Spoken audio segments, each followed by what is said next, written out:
Hello friends, तो मैं विकास एक बार दोबारा से 12th क्लास के 9th चैप्टर के साथ हाजिर हूं और फर्स्ट पार्ट और सेकंड पार्ट हो चुका है। थर्ड पार्ट का आज हम स्टडी करेंगे कि थर्ड पार्ट के अंदर हमने कुछ स्मरणीय बिंदु लिख लिए हैं। लास्ट हमने 9th तक बिंदु कर लिए थे, आज हम 10th से शुरू करेंगे और काफी सारे बिंदुओं को देखेंगे, काफी सारे इंपॉर्टेंट बात पढ़ेंगे, काफी इंपॉर्टेंट क्वेश्चंस भी पढ़ेंगे।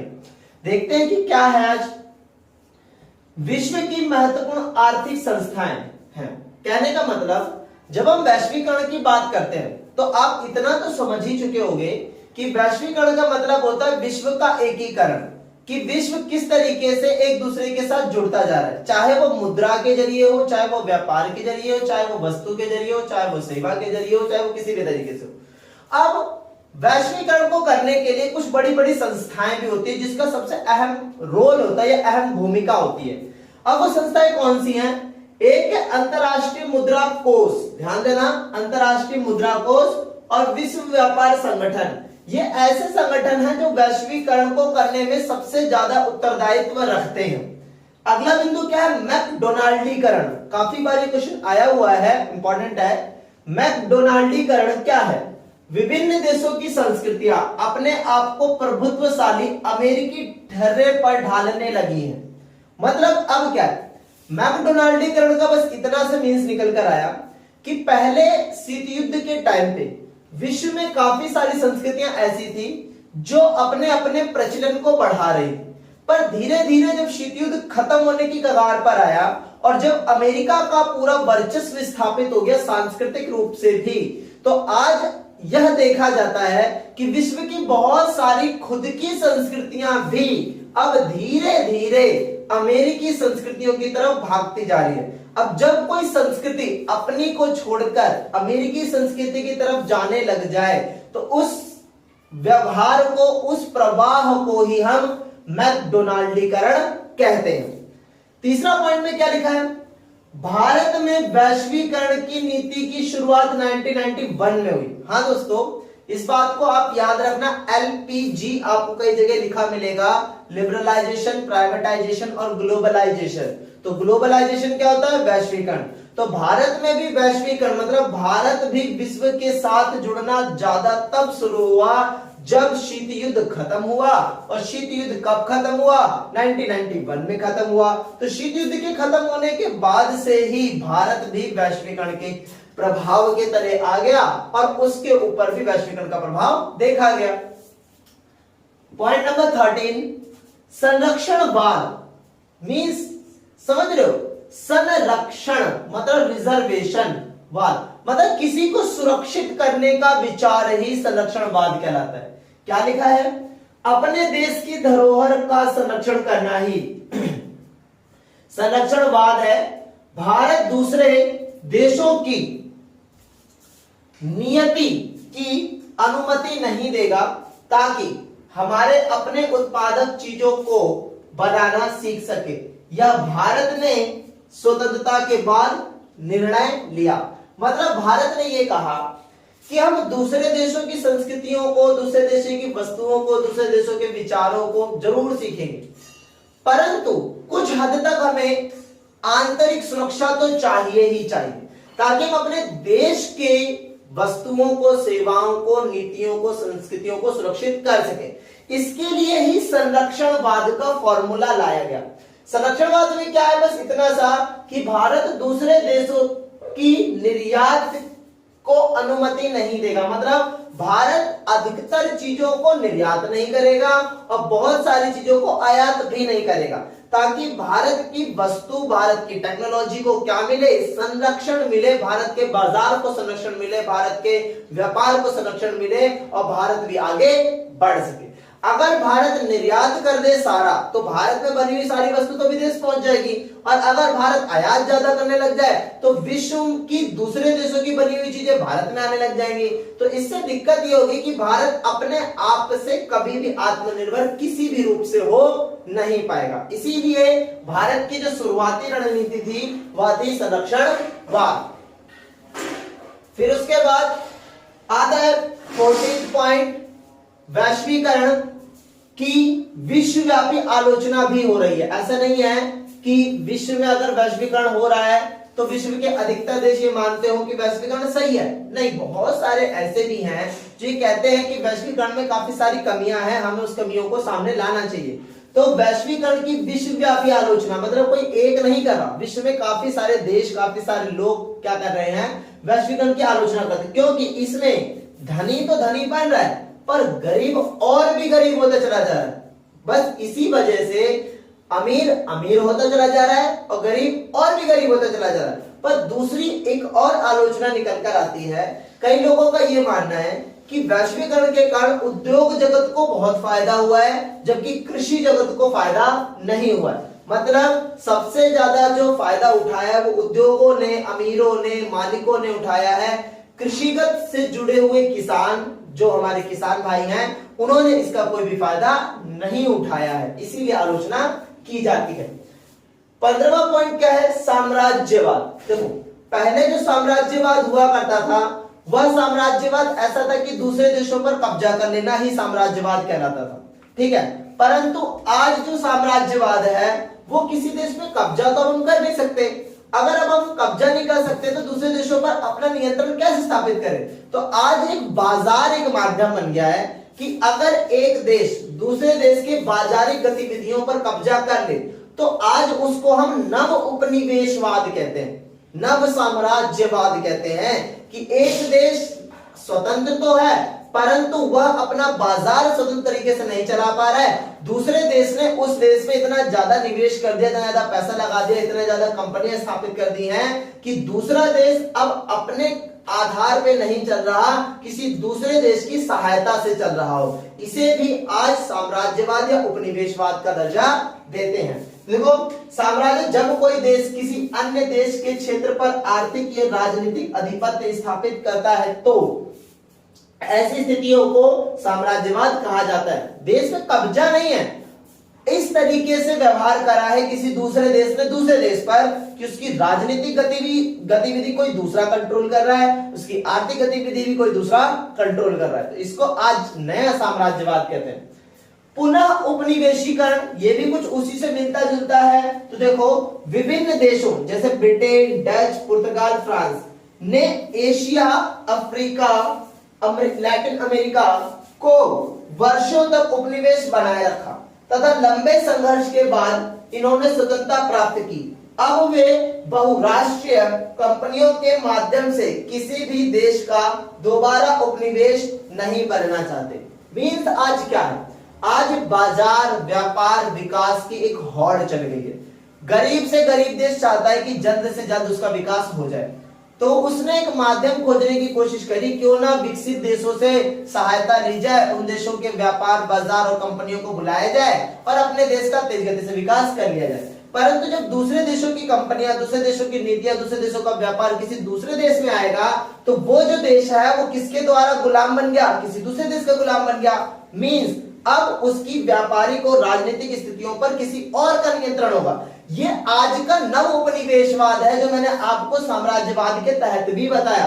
काफी सारे देश इससे बचने की कोशिश तो करते हैं परंतु आज के समय में कुछ हद तक नामुमकिन ही नजर आता है, क्योंकि आज विकास की होड़ ने और वैश्विक स्थितियों ने कुछ ऐसा बना दिया है कि आज आप अकेले चल ही नहीं सकते, आपको किसी दूसरे देश की हमेशा जरूरत पड़ती है। तो जो देश ताकतवर हैं वो अपनी स्थितियों का फायदा उठाते हैं, गरीब देशों को सहायता के नाम पर, व्यापार के नाम पर, निवेश के नाम पर, टेक्नोलॉजी के नाम पर कब्जा करने की कोशिश करते हैं। लास्ट पॉइंट आज का क्या है, पारस्परिक निर्भरता। पारस्परिक निर्भरता मतलब एक दूसरे पर निर्भर होना। आज वर्ल्ड का कोई भी देश, कोई भी व्यक्ति, कोई भी बाजार, कोई भी नीति, कोई भी नियम अकेले अपने आप को स्थापित नहीं कर सकते। आज अगर भारत अपना विकास कर रहा है या करेगा तो भारत अपने दम पर कुछ नहीं कर रहा, या अमेरिका अपने दम पर कुछ नहीं कर रहा, या रशिया अपने दम पर कुछ नहीं कर रहा। अमेरिका को भारत की जरूरत है, भारत को चाइना की जरूरत है, चाइना को अमेरिका की जरूरत है। मींस आज वर्ल्ड के हर एक देश एक दूसरे पर इस तरीके से निर्भर हो गए हैं कि वे अकेले आप अपना विकास नहीं कर सकते। इसी को ही विश्व में वैश्विक क्या है, निर्भरता कहते हैं, वैश्विक पारस्परिक निर्भरता कहते हैं कि विश्व आज एक दूसरे के ऊपर क्या हो चुका है, किसी भी कारणवश किसी भी तरीके से एक दूसरे पर निर्भर होता चला जा रहा है। इसी को ही वैश्विक पारस्परिक निर्भरता कहते हैं। इसके बाद अगले जो मूल बिंदु है हम उनकी तरफ चलते हैं और देखते हैं कि इसके बाद अगले मूल बिंदु क्या है। मैंने अभी पिछले जितने भी स्मरणीय बिंदु थे उसको रब किया। अब कुछ पॉइंट्स हैं, कुछ हेडिंग्स हैं। पहली हेडिंग है आपकी वैश्वीकरण, जो हम पढ़ भी चुके हैं, एक बार क्विक रिवीजन मारेंगे। और वैश्वीकरण के उदाहरण जिसमें आपको सकारात्मक भी दिखेंगे और नकारात्मक भी दिखेंगे। जल्दी से क्विक रिवीजन मारते हैं कि वैश्वीकरण होता क्या है। तो देखो वैश्वीकरण क्या है, विश्व के देशों का सामाजिक, आर्थिक और राजनीतिक रूप से मेल मिलाप। जब समाज भी जुड़ जाए, राजनीतिक गतिविधियां भी जुड़ जाए और आर्थिक गतिविधियां भी जुड़ती चली जाएं, तो क्या होगा कि विश्व के अंदर वैश्वीकरण होगा। दूसरा कह रहा है व्यक्ति, वस्तु, विचार, पूंजी का एक देश से दूसरे देश में मुक्त प्रवाह। अगर व्यक्ति, वस्तु, मुद्रा, सेवा, हर चीज क्या हो, बिना रोक टोक किसी एक देश से दूसरे देश में भी आ जा सके, तो उसको भी हम वैश्वीकरण कहते हैं। फिर वैश्वीकरण ना पूर्णतः आर्थिक है, कहने का मतलब सिर्फ वैश्वीकरण आर्थिक पहलू में दिखाई दे, या सिर्फ वैश्वीकरण राजनीतिक पहलू में दिखाई दे, या सिर्फ वैश्वीकरण सामाजिक पहलू में ही दिखाई दे, ऐसा नहीं है। वैश्वीकरण सभी का क्या है, मिला जुला प्रभाव है। मतलब आपको वैश्वीकरण आर्थिक स्तर पर भी दिखाई देगा, राजनीतिक स्तर पर भी दिखाई देगा और सामाजिक स्तर पर भी दिखाई देगा। इसके बाद देखो वैश्वीकरण के कुछ उदाहरण निकल कर आते हैं, जिसमें हमने कहा कि नकारात्मक भी है और सकारात्मक भी है। तो एक एक पॉइंट्स लिखे हुए हम देखते हैं क्या क्या है। पहला, विभिन्न विदेशी वस्तुओं की भारत में उपलब्धता। अगर वैश्वीकरण होगा तो भारत बैठे बैठे अपने ही देश में अमेरिका में बनी वस्तु प्राप्त कर पाएगा, चाइना में बनी वस्तु प्राप्त कर पाएगा, रशिया में बनी वस्तु प्राप्त कर पाएगा, जापान में बनी हुई वस्तु प्राप्त कर पाएगा। तो वैश्वीकरण का एक फायदा तो ये होता है कि आप अपने देश में बैठे बैठे विश्व के दूसरे देशों की वस्तु बिना रोक टोक प्राप्त कर सकते हो। दूसरा, युवाओं को करियर के विभिन्न नए अवसरों को मिलना। मतलब जब विदेशी कंपनियां आएंगी, विदेशी चीजें आएंगी, विदेशी बाजार आएगा, विदेशी निवेश आएगा, तो बहुत अर्थव्यवस्था फैलेगी भी। जब अर्थव्यवस्था बड़ी होगी, फैलेगी, तो नए नए रोजगार भी पैदा होंगे और नए नए लोगों को रोजगार के साधन भी मिल जाएंगे। तीसरा, किसी भारतीय का अमेरिकी कैलेंडर एवं समय अनुसार सेवा प्रदान करना। अब धीरे धीरे क्या हो रहा है कि वैश्वीकरण के कारण विश्व के अधिकतर देश जिस समय का उपयोग कर रहे हैं वह समय है अमेरिका के अनुसार है। मतलब आजकल अगर आप कोई कंप्यूटर लेते हो, कोई मोबाइल लेते हो, कोई टेक्नोलॉजी लेते हो, तो उसमें जो फर्स्ट टाइम डेट डली हुई आती है, कभी उस पर ध्यान देना। फर्स्ट टाइम जो डेट उसी में इनबिल्ट जो आती है वो डेट अमेरिका के अनुसार होती है। तो हम उन्हीं की डेट को क्या कर रहे हैं, आजकल फॉलो करने लग जा रहे हैं। बट अब कुछ नकारात्मक प्रभाव क्या निकल कर आए, उदाहरण देखो। फसल के खराब हो जाने से कुछ किसानों द्वारा आत्महत्या कर लेना। देखो अगर किसी कंपनी का नुकसान होता है, अगर किसी मल्टीनेशनल कंपनी का कोई उद्योगपति का नुकसान हो रहा है, तो बैंक उनको रियायतें दे देती है काफी जल्दी। बट अगर किसी किसान का नुकसान होता है तो बैंक भी और सरकारें भी बहुत जल्दी उन पर ध्यान नहीं देती हैं, जिस कारण क्या हो जाता है, देश के काफी सारे किसान आत्महत्या करने पर मजबूर हो जाते हैं।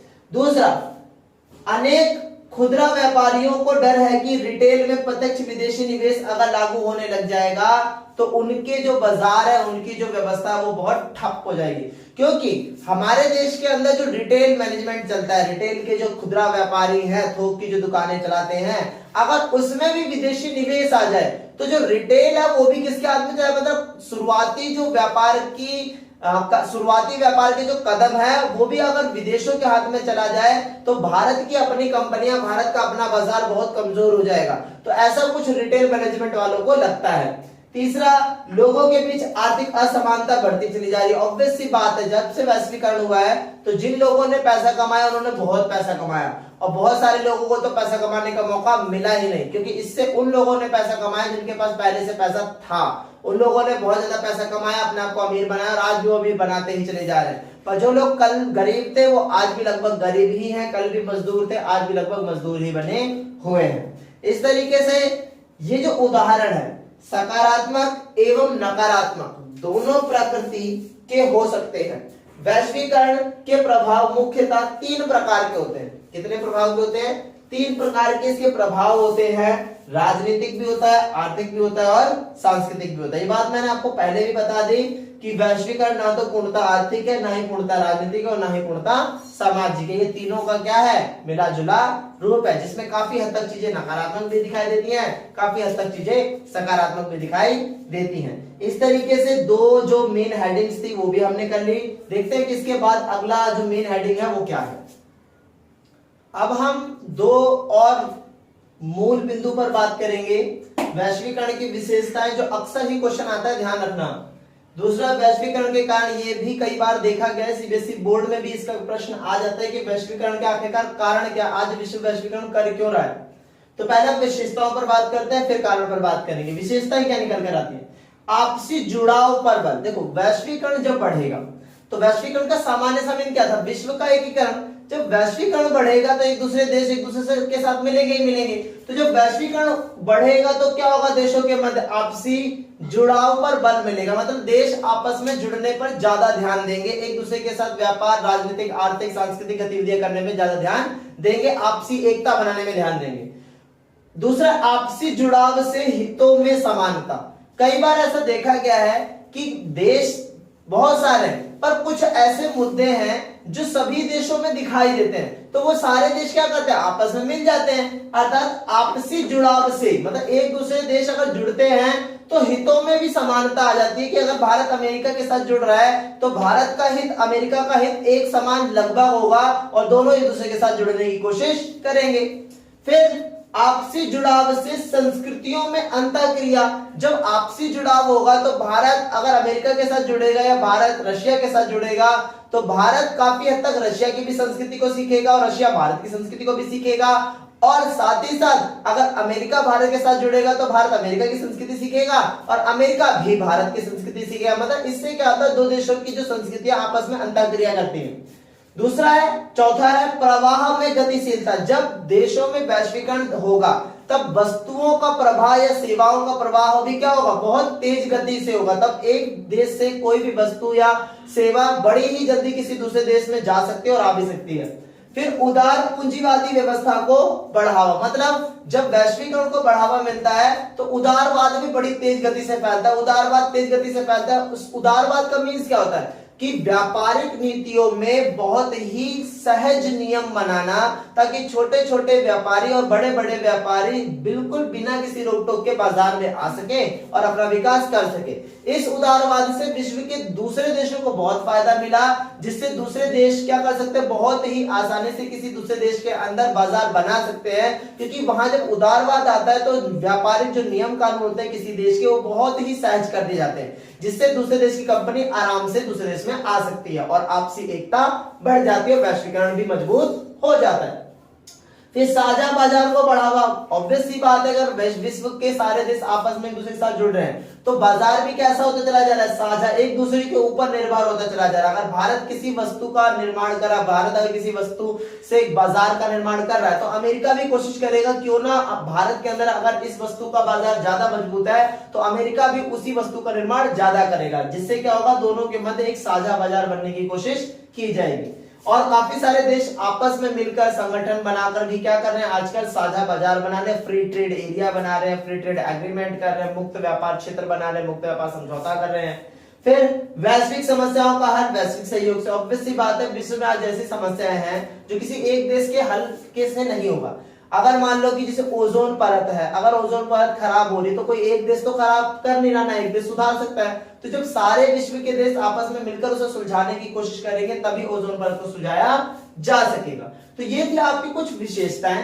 अब हम देखते हैं कि आखिरकार विश्व वैश्वीकरण में आ ही क्यों गया। आज विश्व के एक देश को दूसरे देश से जुड़ने की जरूरत है ही क्या, क्यों विश्व के अंदर वैश्वीकरण हो रहा है, देखते हैं। देखो, वैश्वीकरण के कारण के पहला, विज्ञान व तकनीक का वृद्धि। जैसे जैसे टेक्नोलॉजी बढ़ेगी, जैसे जैसे विज्ञान बढ़ेगा, वैसे वैसे क्या होगा, एक व्यक्ति दूसरे व्यक्ति से जुड़ेगा, एक देश दूसरे देश से जुड़ेगा, एक समाज दूसरे समाज से जुड़ेगा, तो ऑब्वियस सी बात है क्या होगा, वैश्वीकरण होगा ही होगा। फिर देशों की आपसी निर्भरता। अब विश्व में क्या है, वैश्विक पारस्परिक निर्भरता आ चुकी है। मैंने आपको पहले ही बताया था कि भाई पारस्परिक निर्भरता की वजह से आज विश्व का कोई भी देश अकेले अपने आप को आगे नहीं बढ़ा सकता। एक देश को अगर आगे बढ़ना है तो उसे दूसरे देश की जरूरत है। अगर दूसरे देश की जरूरत है तो ऑब्वियस सी बात है वो क्या कर रहा है, दूसरे देश से जुड़ रहा है। अगर दूसरे देश से जुड़ रहा है तो क्या हो रहा है, वैश्वीकरण हो रहा है।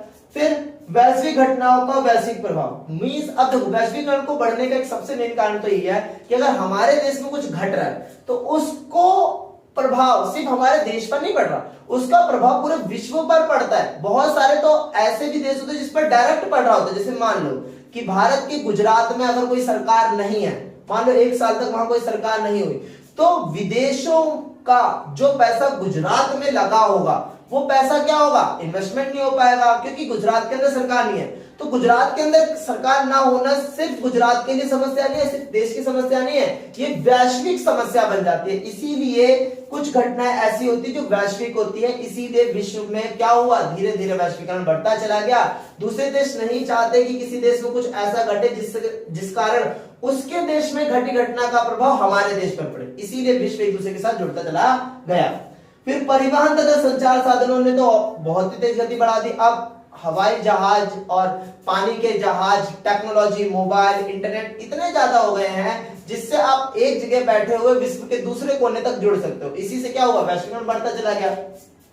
उदारीकरण की नीति, जब विश्व के हर एक अधिकतर देशों का बाजार बहुत नरम हो गया, बाजारिक नियम बहुत अच्छे हो गए, बहुत आराम से मतलब बहुत ही सहज कर दी गए, और विश्व में काफी सारी ऐसी संस्था भी बना दी गई जो बाजार को प्रमोट करे, विश्व में एक दूसरे के व्यापार को प्रमोट करे। तो धीरे धीरे क्या होता चला गया, उदारवाद बढ़ता चला गया, उदारीकरण बढ़ता चला गया। जब उदारीकरण बढ़ता चला गया तो वैश्वीकरण भी बढ़ता चला गया। लास्ट, बहुराष्ट्रीय कंपनियों द्वारा विश्व को एक बाजार के रूप में बनाने का प्रयास। देखो कुछ ऐसी कंपनियां जो मल्टीनेशनल कंपनियां होती हैं, जो किसी एक देश में ना होकर विश्व के अधिकतर देशों में फैलना चाहती हैं। वह ये चाहती है कि हमारी जो कंपनियां पूरे विश्व के हर एक देश में हो, ताकि विश्व का बाजार हमारे अनुसार चलाया जाए। और अगर ऐसा हुआ तो आने वाले समय में कोई भी देश ऐसा नहीं होगा जहां पे ये मल्टीनेशनल कंपनियां ना हो। तो मल्टीनेशनल कंपनियां अपना पैसा कमाने के लिए विश्व में फैलने के कारण क्या कर रही है, दूसरे देशों को जोड़ती जा रही हैं। और जो मल्टीनेशनल कंपनी जब दूसरे देशों को जोड़ती है तो वैश्वीकरण बढ़ता चला जा रहा है। इस तरीके से आज हमने बहुत सारे मुख्य बिंदु भी पढ़े, परिभाषा भी पढ़ी, कारण भी पढ़े, विशेषताएं भी पढ़ी, और साथ ही साथ आपको बहुत सारी चीजें आज वैश्वीकरण के संदर्भ में जानने को मिली। बट अभी भी ये चैप्टर खत्म नहीं हुआ है, अभी भी काफी सारी बातें रह गई हैं। ये हमारे चैप्टर का 3rd पार्ट था, इसके बाद 4th और मे भी हो सकता है कि 5th पार्ट भी आए। तो आप टिल वॉच करते रहें, वेट करें कि अगली वीडियो कब आएगी। बट आप इसको पूरा देखें, स्किप ना करें, और साथ ही साथ आप हमारे साथ फेसबुक पर भी आ सकते हो, इंस्टा पर भी आ सकते हो। और अगर कोई आपको क्वेरी है, अगर आपको कोई समस्या है, कोई क्वेश्चन आपको लास्ट किसी चैप्टर से पूछना हो तो आप कमेंट सेक्शन में पूछ सकते हो, और हम आपका सवालों का जवाब जरूर देंगे। और साथ ही साथ एक बात और कहूं, आप क्रैकफिक्स Z में सर्च किया क्या?